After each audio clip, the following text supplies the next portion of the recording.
मौला बख्श चांडियो साहब Pakistan peoples party के सीनियर रहनुमा सेनेटर हमें ज्वाइन कर रहे हैं यहाँ से। सर, सबसे पहले भुट्टो साहब से शुरू करना है।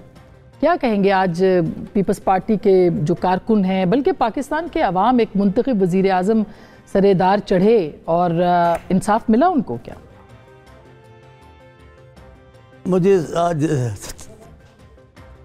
सच बता रहा हूँ, हमने उनसे बातें की, हमने उनको देखा है और भूल नहीं सके हैं। आज तक उनके शहर में गिरफ्तार हैं और आप देखती तो गरीब कारकुन हौसला करके उनके सामने बोलते हैं, बड़े डरते और घबराते थे। मैं सुन रहा था आज प्रोग्राम, दिल बड़ी उदास थी, लेकिन हिम्मत करनी होगी, दुनिया को आगे चलना है, हमने भी आगे चलना है, मुल्क को आगे ले जाना है, नफ़रतों के भेंट नहीं चढ़ाना मुल्क को। बात करते हुए मैं कहता हूँ, मकाम फैज़ कोई राह में जचा ही नहीं, मकाम फैज़ कोई राह में जचा ही नहीं, जो कुएं यार से निकले तो सुएदार चले। भुट्टो फांसी चढ़ाने जैसे थे, जिन्होंने फांसी दी है वो शर्मसार है, वो कहते रहे हमसे गलती हुई है।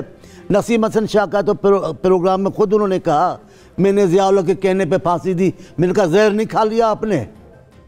आप पान के सबसे बड़े जज थे और एतराफ़ कर रहे हो कि मैंने एक आमिर के कहने पर फांसी दी। आप तो खून में हैं, उसमें मर्डर में हैं, और फिर जज बने बैठे हैं। डूब के मरने का मकाम है। यहाँ कोई कबूल नहीं करता कि हमसे गलती हुई है। आप बता, मौलवी मुश्ताक को देखें, उन्होंने तो कोर्ट में कहा, भुट्टो साहब आप जहाँ रहते हो उस सूबे में मेरा कोई दोस्त नहीं है। है कोई समझ की बात? है कोई पाकिस्तान में इंसाफ की बात करने वाला? अनवार साहब ने क्या कहा, आपने है कोई इधर फैसला करने वाला? बिल्कुल बिल्कुल। ये तो आपने पाकिस्तान पे लोगों का एतमाद कम क्या किया। फायदा इसका? क्या इस फैसले का क्या फायदा हुआ है? ये एक आम सदियों बाद रोमा की कलीसा ने कहा कि हमारे मौलवियों से, पोपों से गलती हुई थी, गिले लोग को ज़बरदस्ती हमने बेगुनाह सजा दी। सदियों बाद भी अगर झूठे को झूठा माना जाए, सच्चाई को तस्लीम किया जाए, तो सच्चाई का बोलबाला हो जाता है। यहाँ सदियाँ तो नहीं गुजरी, 40-45 साल के बाद ये बात हुई है। ये सच्चाई की फतेह है। कम से कम आने वाले झूठों के लिए शर्म की बात हो जाए। मैं आपको समझ गया, मैं बात खत्म करता हूँ, क्योंकि जज साहिबान की बात चल रही है। अब तो मेरा दिल और भी बोलता है बात करूँ, लेकिन मैं आज के मौके पे काजी फायज़ ईसा साहब को और उनकी सारी टीम को मैं सलाम पेश करता हूँ। उन्होंने तारीख को ठीक करने की कोशिश की है, उन्होंने अदलिया के वक़ार को बढ़ाने की कोशिश की है, सियासत नहीं की। सियासत वाले जज रहते भी नहीं हैं। अभी गए 5-6-7 जज, कौन उनको याद करता है? आप याद करें। काजी साहब, हम आपके शुक्रगुजार हैं, आपने हमारी गर्दन ऊंची की, हमारी नहीं, आपने इंसाफ का बोलबाला किया। अब बातें तो बहुत है जी, अब क्या करेंगे? बिल्कुल करेंगे, अभी बाकी मेहमानों से भी बात करनी है। मैं जल्दी से इरफान कादिर साहब आपसे पूछ लूँ, जब आप इस वक्त अटॉर्नी जनरल थे, अगर मैं गलत नहीं हूँ, जब ये फैसला, ये रेफरेंस दायर हुआ था, हम जरदारी साहब से उस वक्त पूछते थे कि क्या मिलेगा इससे, तो वो कहते थे कि बाद में पता चलेगा कि इसका जब फैसला होगा तो क्या होगा। आप क्या कहेंगे, क्या जुल्फ़िकार अली भुट्टो को इंसाफ वाकई मिल गया? अब तो वो नहीं रहे, वापस नहीं आ सकते। देखें, इस पे तो यूनानिमिटी है कि जुल्फ़िकार अली भुट्टो को इंसाफ नहीं मिला था, और सारे पाकिस्तान के जितनी भी जूरिस्ट थे, वकला थे, जजेस थे, सबका ये मुतफ़क्का राय थी कि ये फैसला जो है ये बिल्कुल इस पे इंसाफ के तकाजे पूरे नहीं हुए।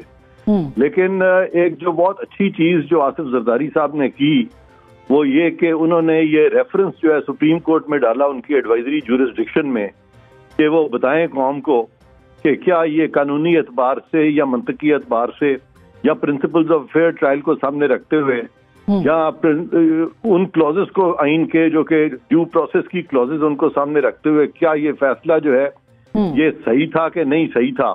तो ये उन्होंने इतने साल पहले डाला था, लेकिन किसी सुप्रीम कोर्ट की हिम्मत नहीं हो रही थी कि इस तरफ जाए। और ये तो एक फैसला था भुट्टो साहब का, इसमें सबसे ज्यादा ज्यादती हुई कि वो आज इस दुनिया में नहीं है, और ये बड़े दुख का मकाम है कि एक गलत सजा दे दी गई है और सजाए मौत दे दी गई है। आप देखें कि जो फैसला 7 जजों ने किया था, उसमें 3 जजेस ने कहा था कि इनको एक्विट किया जाए, क्रिमिनल जूरिस्प्रूडेंस का सिंपल जो प्रिंसिपल है, जो कि वेरी वेल इंट्रेंच्ड प्रिंसिपल है, वो ये है कि slightest benefit of doubt is to go to the accused. और यहाँ पे डाउट 3 जजेस कह रहे हैं क्विट कर दो, तो रिव्यू में वो कौन से, यानी ये फजूल किस्म के प्रिंसिपल थे हमारे यहाँ पे कि उन्होंने उस वक्त 7 जजेस ने रिव्यू डिसमिस कर दिया था। इस चीज को भी देखना है। और इसके अलावा जितने भी सियासतदान हैं उनके जब भी मुकदमे पाकिस्तान में आए हैं इसी तरह के गलत फैसले हुए हैं। और मैं बारहा कह रहा हूँ और कंसिस्टेंटली पिछले कोई 12-14 साल से मैं रेगुलरली कह रहा हूँ कि हमें ये बहुत से 10-12 फैसले हैं टोटल जिनको रिविजिट करना पड़ेगा।